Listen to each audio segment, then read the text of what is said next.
अस्सलामुअलैकुम viewers and welcome. KSE 100 week on week basis पे 715 point plus रहा और 1,12,800 की क्लोजिंग। ट्रेंड इस वक्त साइडवेज हुआ है। लॉन्ग टर्म और मीडियम टर्म ट्रेंड तो बुलिश ही है। शॉर्ट टर्म में ये वीकली बेसिस पे ज़रा साइडवेज हुआ है और पिछले 8-10 वीक से भी ज़्यादा अरसे से एक टाइट रेंज के अंदर प्राइस चल रही है। और ये अगर ऊपर वॉल्यूम जो है 1830 मिलियन का रहा वीकली बेसिस पे। अगर हम वॉल्यूम को देखते हैं तो अच्छा, दिल्ली में ये एक सप्लाई एरिया ट्रेंड लाइन की मदद से ड्रा हुआ था, उससे प्राइस ऊपर भी आई, लेकिन चूंकि साइडवेज में है, हिस्टोरिकल वोल्टिलिटी इस वक्त एक्सट्रीम लो पे है और ये साइक्लिकल मूव होती है। वोल्टिलिटी लो हो जाती है, फिर वोल्टिलिटी हाई हो जाती है। अभी फ़िलहाल वोल्टिलिटी लो है और अभी चांस है कि वोल्टिलिटी अगले दिनों में कुछ ना कुछ बढ़ जाए। तो जहाँ पे ब्रेकआउट हुआ वहीं पे मार्केट ने 2-3 दिन ऊपर रहने के बाद फिर एक एनगल्फिंग बियर कैंडल बना दिया, दो डोजी कैंडल्स और फिर engulfing bear candle. Gap opening रही लास्ट वर्किंग डे में, यानी फ्राइडे को गैप ओपनिंग। और अगर मार्केट ने बढ़ना था तो ये गैप को फिल नहीं होना चाहिए था और मार्केट ने गैप फिल किया और साथ ही वहीं पे सेलिंग प्रेशर विटनेस हुआ और 938 पॉइंट जो है वो डेली बेस पे मार्केट माइनस क्लोज हुई है। तो अगर हम इंडिविजुअल स्क्रिप्ट्स को देखते हैं तो इसमें ये SNGP स्क्रिप्ट्स ने कहीं पे भी नहीं चले जाना होता है, एक रेंज के अंदर और एक सिमेट्री के अंदर चलते रहते हैं। इस ट्रेंड लाइन को मिलाते हैं, जब हम इन दो पॉइंट्स को मिला के जब हम ट्रेंड लाइन एक्सटेंड करते हैं तो फ्राइडे वाले दिन मार्केट ने उसी को रजिस्ट किया और अभी इसमें सपोर्ट जो है 85-10 रुपीज़ और फिर 80 रुपये का एरिया आ जाएगा। रेजिस्टेंस जो है वो 90 और 93 का एरिया बनेगा।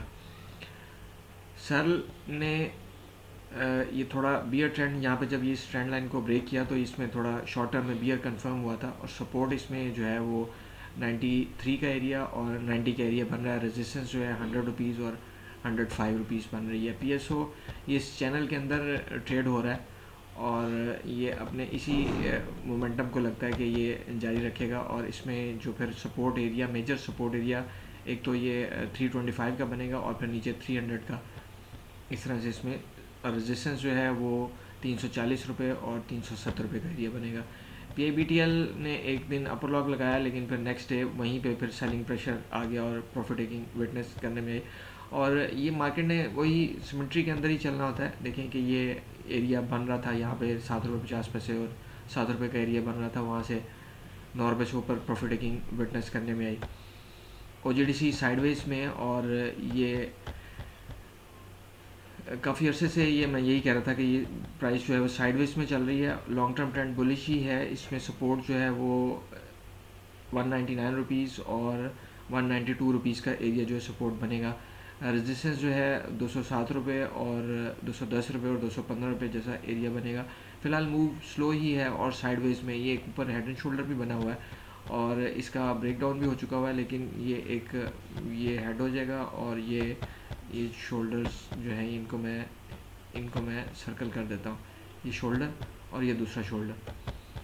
तो इस तरह से मार्केट में टेक्निकल बेसिस पे एंट्रीज निकलती रहती हैं और नेटसोल में कंपनी की तरफ से बायबैक का प्रोसेस है और ये इस वक्त अपने 200 EMA के एरिया में ट्रेड हो रहा है।